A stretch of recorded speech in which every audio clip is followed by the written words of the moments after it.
Heloise, a 35-year-old woman who works in digital marketing, shared her near-death experience, which occurred in December 2022, and profoundly marked her life.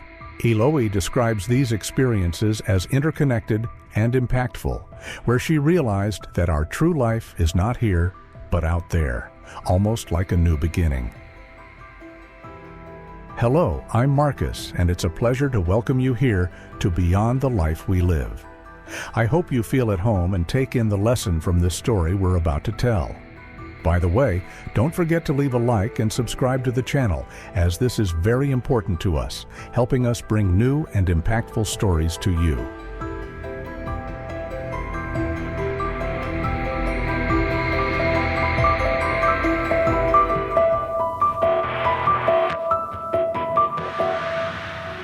It all began on a hectic Friday while working from home. After a meal, Heloise felt intense abdominal pain, initially attributed to poor digestion. Despite trying to rest, the pain worsened, prompting her to wake her husband, who, being a foreigner, was still adjusting to the city. They decided to go to the nearest hospital. There, the doctors found nothing significant, administered IV fluids with Buscopan, and discharged her. Upon returning home, dawn was already breaking, and she tried to resume her routine. However, the pain persisted, now accompanied by frequent vomiting. Her condition quickly deteriorated, leaving her husband confused and unsure of how to help. He called her sister for assistance. Her sister arrived promptly and, realizing the severity of the situation, tried to call an ambulance, but was informed that it would take too long. With great effort, Heloise decided to go to a referral hospital near her city, guided by a strong intuition that insisted on this destination. Despite the intense pain, she managed to get into the car. The driver, moved by her condition, sped through the route, reaching the hospital in record time. Upon arrival, her sister rushed to get a wheelchair as Heloise could no longer stand. The receptionist explained that they couldn't admit her without a referral, as she didn't reside in the municipality. However, seeing her critical state and hearing her cries of pain, they made an exception. After being examined by the doctor, she was sent to a medication room and received IV fluids with medication. Still, the pain persisted. A nurse, noticing the lack of improvement, alerted the doctor, who ordered more detailed tests. When the doctor pressed her abdominal area, Heloise experienced excruciating pain. The doctor then decided to request a CT scan. During the scan, even though she was exhausted and nearly fainting, Heloise followed the instructions. In the end, unexpected news arrived. Emergency surgery was necessary.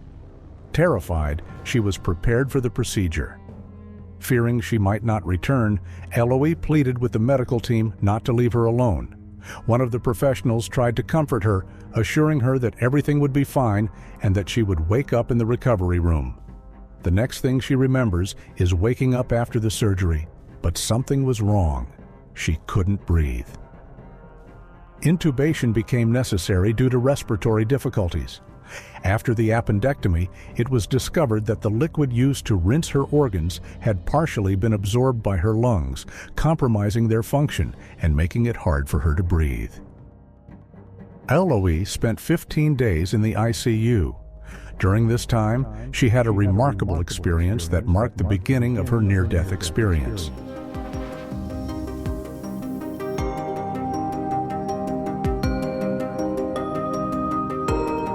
She described being in a prayer room surrounded by plants, flowers, and images. She could feel the prayers, some in Arabic and others in unfamiliar languages that she somehow understood. This environment brought her comfort, but also a disturbing awareness. She sensed negative thoughts from people who wished for or feared news of her death. Then she felt an intuition to pray for those people. She did so, asking for their well-being, as well as for those praying for her recovery. This act seemed to bring her peace, and at the end of the 15 days, she woke up. When she woke up, Heloise heard a soft male voice asking her to squeeze his hand to confirm she could hear him. She did so, and then opened her eyes. She found herself in an ICU room surrounded by doctors and nurses. The sensation of returning to reality was overwhelming but filled with relief. At that moment, she recalled feeling intense pain and despair. However, when she closed her eyes, something extraordinary happened.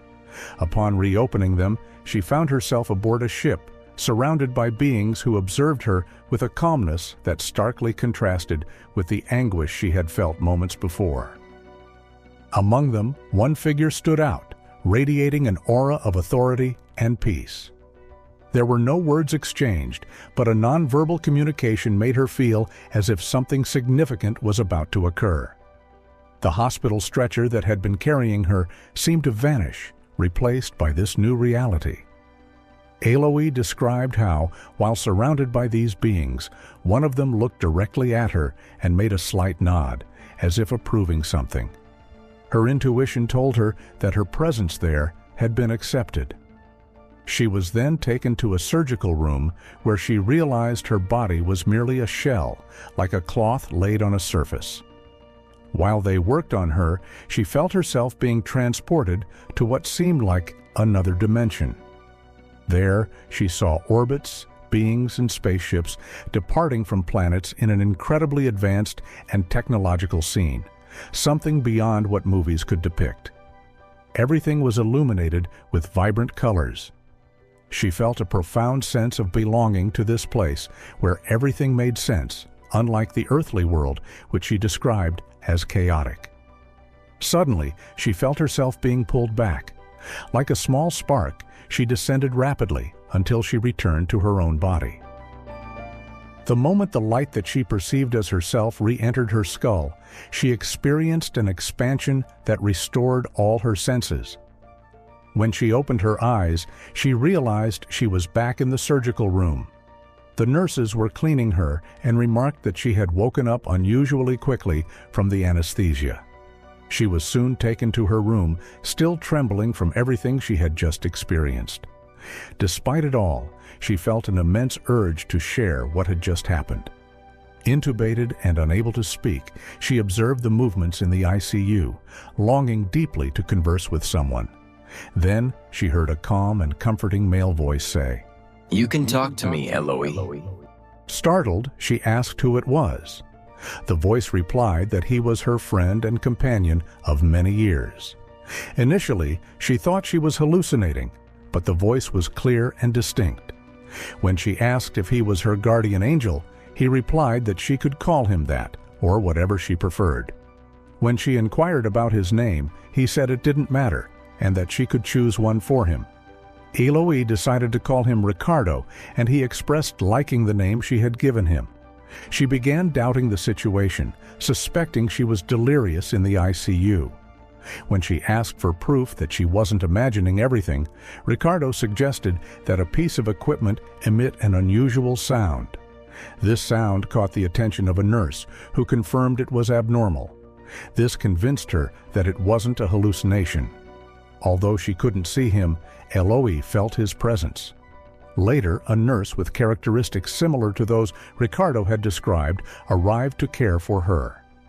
The nurse attended to her situation with great care, balancing professionalism with moments of lightheartedness. When Anna, the nurse, noticed Heloise was in pain, she consulted the head nurse and administered a reduced dose of morphine. After the injection, Heloise felt warmth spreading through her body. Upon closing her eyes, she was transported to a disturbing place.